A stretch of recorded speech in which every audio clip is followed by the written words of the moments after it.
అందరికీ నమస్కారం. ఈరోజు మీ అందరికీ నేను వినిపించబోయే కథ పరాజిత. రచయిత గంటి రమాదేవి గారు. ఇక కథలోకి వెళితే, రామ్మూర్తి ఆమె వైపు చూశాడు. 40 ఏండ్లుంటాయి. జుట్టు అక్కడక్కడ నెరిసింది. నిర్మలమైన నీళ్ల అడుగున వజ్రపు ముక్క తాలూకు కాంతిలా ఆమె గడిచిపోయిన సంవత్సరాలలోని అందం లీలగా తెలుస్తోంది. యవ్వనంలో ఆమె గొప్ప అందగత్తె ఉండాలి. కాలమనే క్రూర మృగం తన కరకు కోరలతో ఆ అందాన్ని సాధ్యమైనంతగా నాశనం చేసింది. అయినా కళ్ళలో ఆ మెరుపు ఆమె గతకాలపు అందాన్ని చూచాయగా చెప్తోంది. ఇన్స్పెక్టర్, నాకు మీ సాయం కావాలి. ఆమె కంఠం విచారంగా పలికింది. చెప్పండి అన్నాడు రామ్మూర్తి. ఆమె గొంతు సవరించుకొని అంది. 2 దుర్మార్గులు నా శీలాన్ని దోచుకున్నారు. నాపై అత్యాచారం చేశారు. ఆ పురుగుల్ని పట్టుకొని శిక్షించాలి. రామ్మూర్తి ఆశ్చర్యపోయాడు. ఈ వయస్సు ఉన్న ఈమెను 2 బలాత్కరించారా? రామ్మూర్తి తన 20 ఏళ్ల సర్వీసుని మనోఫలకం మీదకు తెచ్చుకున్నాడు. ఎన్నో నేరాలు, ఎంతోమంది నేరస్తులు. 70 ఏళ్ల ముసలమ్మ, 4 ఏండ్ల పసిపాప అన్న విచక్షణ ఉండదు నేరస్తుడికి. నేరాలు, నేరస్తులు, కోర్టులు, విచారణలు, శిక్షలు రోజువారీ జీవితంలో ఓ భాగమైపోయింది రామ్మూర్తికి. మనస్సు మొద్దుబారి స్పందన అనేది పోయింది. నేరాలు వినే యంత్రంగా, పరిశోధన చేసే మరలా అయిపోయాడు. ఎప్పుడు జరిగింది? పేపరు కాగితం అందుకుంటూ అడిగాడు. చాలా కాలమైంది. కరెక్ట్గా చెప్పాలంటే 21 సంవత్సరాల క్రితం. నేనప్పుడు స్కూల్ ఫైనల్ చదువుతున్నాను. ఇదే ఊర్లో ఇప్పుడున్న బస్సు కాంప్లెక్స్ ఒకప్పుడు తాళ్లతోపు స్కూలు ఊరికి దూరంగా ఉండేది. సాయంత్రం స్కూలు వదిలిపెట్టగానే ఆ దారినే ఊర్లోకి వచ్చేదాన్ని. ఆ రోజు అలాగే వస్తున్నాను. తాటితోపుల్లో కృంగుతున్న సూర్యకాంతి పల్చగా పడుతోంది. కాంపోజిట్ లెక్కల్లోని ఒక తీరం గుర్తు చేసుకుంటూ వస్తున్నాను. ఇంతలో 2 నా మీద పడ్డారు. గట్టిగా ప్రతిఘటించాను. కేకలు వేశాను. వాళ్ళిద్దరూ, నేను ఒక్కదాన్ని. చీకట్లు చిక్కనవుతున్న సమయాన నేను బలహీనపడ్డాను. అంతే, నేను అన్యాయమైపోయాను. రామ్మూర్తి ఆమెకు అడ్డుపడుతూ అన్నాడు. ఇన్నాళ్ళు పోలీస్ రిపోర్టు ఇవ్వకుండా ఎందుకు ఊరుకున్నారు? కారణం ఉంది. ఆ సంఘటన తర్వాత నేను మళ్ళీ స్కూల్కి వెళ్ళలేదు. పరీక్ష ఫెయిల్ అయ్యాను. పరీక్ష మొదటి తరగతి పాస్ అవ్వాల్సిన నేను, పెద్ద చదువులు చదవాల్సిన నేను చదువు ఆపేశాను. నాకు పెళ్లి చేశారు పెద్దలు. అది నా పరీక్షలాగే ఫెయిల్ అయ్యింది. మొదటి రాత్రి జరిగిందంతా చెప్పేశాను. ఆ మనిషిని మోసం చేయడానికి మనసు అంగీకరించక అది నే చేసిన పొరపాటేనేమో. ఆ తర్వాత 20 ఏళ్ళు ఆ మనిషి చేతిలో నరకయాతన అనుభవించాను. బుద్ధిమంతుడనుకున్న ఆ మనిషి కసిగా, నిర్లక్ష్యంగా పనిగట్టుకొని ఎంతలా పాడైపోవాలో అంతగా పాడైపోయాడు. ఒకే ఇంట్లో 2 శవాల్లా బతికాం ఇన్నాళ్ళు. ఆనందం, చిరునవ్వు, రేపటి గురించి ఆశ ఇవేవీ లేకుండా మట్టి బొమ్మల జీవితం సాగించాం. 2 నెలలైంది ఆ మనిషి పోయి. నా బతుకు బుగ్గవడానికి కారణమైన ఆ మనుషులు నా సంగతి, నాకు జరిగిన అన్యాయం సంగతి మర్చిపోయి హాయిగా, కులాసాగా ఎక్కడో బ్రతుకుతూనే ఉన్నారు.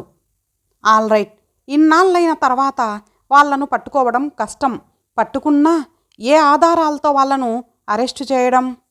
రామ్మూర్తి ఆలోచిస్తూ అన్నాడు. ఆధారాలున్నాయి.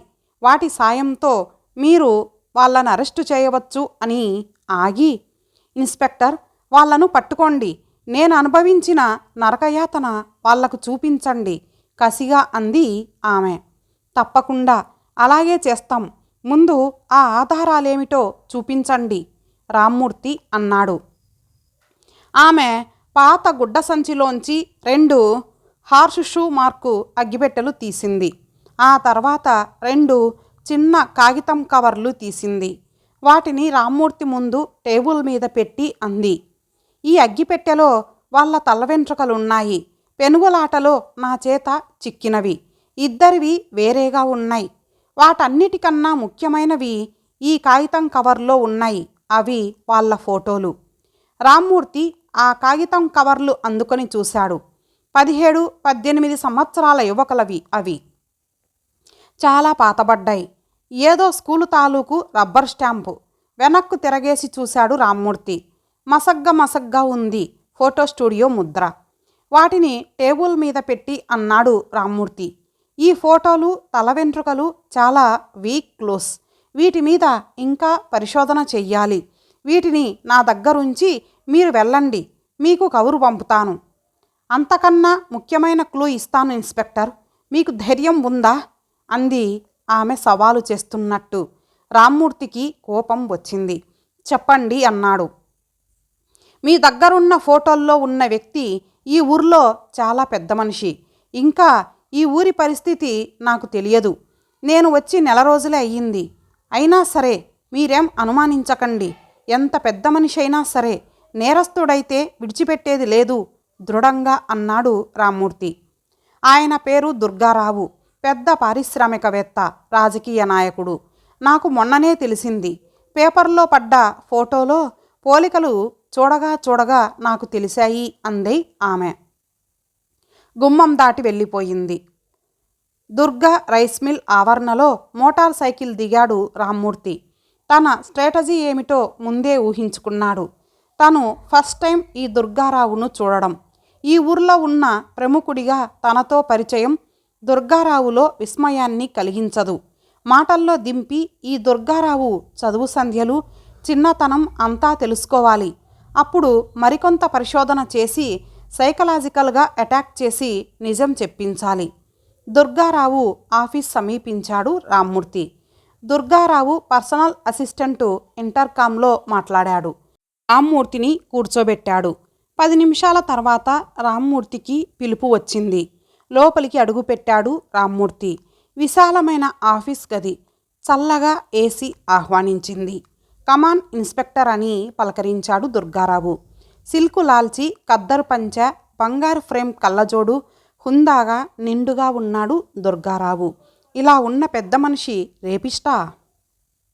చూడగానే ఎంతో తెలిసిన ముఖంలా, ఎంతో పరిచయమున్న మనిషిలా అనిపించాడు రామ్మూర్తికి. కలుగులో పాముల ఆలోచన బయటకు రావడం లేదు. ఎక్కడ చూశాడు ఈ దుర్గారావును? బుర్ర బద్దలు కొట్టుకున్నా అర్థం కావడం లేదు. Yes inspector, thanks for calling. మీరు ఈ ఊరుకు కొత్తగా వచ్చారా? దుర్గారావు మాట కూడా ఎక్కడో విన్నట్టుందే. ఎక్కడా? ఆకారాలు మార్చుకుంటున్న నిర్జల మేఘాల్లా ఆలోచనలు. దుర్గారావు సిగరెట్ ఆఫర్ చేశాడు. తనొకటి వెలిగించి సిగరెట్టు పొగరింగు సీలింగ్ వైపు వదిలాడు. చిత్రమైన పెదవుల కదలిక. సిగరెట్టు తాగేటప్పుడు ఎక్కడో దుర్గారావుతో తనకు పరిచయముంది. ఎక్కడై ఉంటుంది? ఏసీ వల్ల గాలిలో చిరు చెమట పట్టింది రామ్మూర్తికి. టోపీ తీసి టేబుల్ మీద పెట్టాడు. అప్పుడు దుర్గారావు నోట్లో సిగరెట్టు జారి క్రింద పడింది. ఆశ్చర్యంగా అతని నోరు తెరచుకుంది. మీరు నువ్వు రామ్మూర్తి కదూ అన్నాడు ఆశ్చర్యంగా దుర్గారావు. కట్క చీకటిలో హోరణ కురిసే వానలో తలుక్కున మెరుపు మెరిసి లోకాన్ని ఒక్క క్షణం పగటి కాంతిలా మెరిపించినట్టు రామ్మూర్తి మేధస్సు చీకటి గుహలలో తలుక్కున ఒక జ్ఞాపకం మెరిసింది. మీరు నువ్వు కదూ అన్నాడు. చివరి దారపు అంచు దొరికిన సాలెపురుగుల్లా గూడు అల్లాయి వాళ్ళ మనసులు. ఎన్నాళ్ళకెన్నాళ్లకు దుర్గారావు అన్నాడు. దుర్గారావంటే ఎవరో అనుకున్నాను. రామ్మూర్తి అయోమయంగా అన్నాడు. అసలు పేరు వెంకట మహాదుర్గారావు. మధ్యలో ఈ మహా పెద్ద చిక్కుగా ఉందని కుదించేశాను. ఇప్పుడు వ్యాపారంలోకి వచ్చిన తర్వాత పూర్తి పేరు దుర్గారావని స్థిరపడిపోయింది. మనం కలిసి ఎన్నాళ్ళయ్యింది? 20 సంవత్సరాలు. అబ్బా, ఆ రోజులు మళ్ళీ రావనుకో. మరి ఆ రోజు కళ్ళు మూసుకొని తన్మయత్వంలో 2 క్షణాలాగి అన్నాడు. నీది పోలీస్ డిపార్ట్మెంట్ కదా, నీకు అంతగా అనిపించకపోవచ్చు. ఏమిటది? కుతూహలంగా అన్నాడు రామ్మూర్తి. ఆనాటి సంఘటన నీకు నాకు మాత్రం తెలిసినది. ఎస్ఎస్ఎల్సి పరీక్ష ఫీజు కట్టాల్సిన రోజు ఫోటోలు తీయించుకొని తాటితోపులో వెడుతున్నాం. అప్పుడు కనకాంబరం రంగు పట్టుపరికిని కట్టుకొని ఎర్ర గులాబీ ఓని వేసుకొని ఆకుపచ్చ జాకెట్టు తొడుక్కొని మెరుపు తీగల స్వర్గంలోంచి దిగొచ్చిన మేనకల లీల తాటితోపులో ఏదో ఆలపిస్తూ పోతూ ఉంది. లీల కావాలని ఆమెను తాకాలని మాట్లాడాలని ప్రయత్నించి విసిగెత్తిపోయిన మనం ఆ రోజు తెగించాం. ఆ సంధ్యవేళ కలిగిన ఆ అనుభవం జీవితాంతం మర్చిపోలేం. ఆగిపోయిన గడియారానికి కీ ఇచ్చి మళ్ళీ నడిపించినట్టు రామ్మూర్తి మొద్దుబారిన మనస్సు వెనక్కు నడిచింది. తన దగ్గరకు వచ్చింది లీలనా?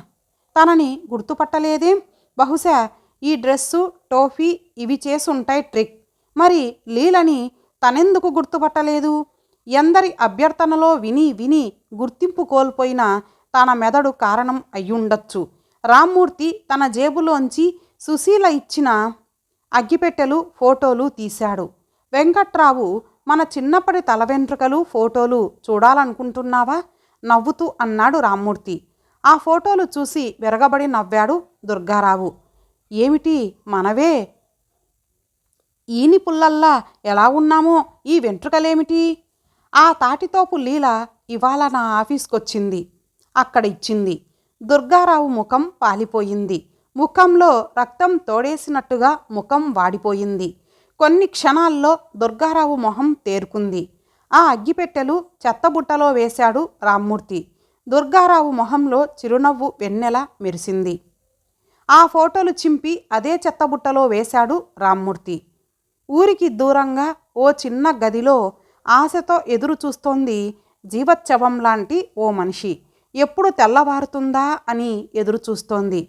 వెలుగురేఖ కోసం ఎదురు చూస్తున్న ఆమెకు తెలీదు సూర్యోదయం ఓ జీవితకాలం ఆలస్యంగా వస్తున్నట్టు. ఇంతటితో ఈ కథ సమాప్తం. మరలా ఒక మంచి కథతో కలుద్దాం. అంతవరకు సెలవు. నమస్తే.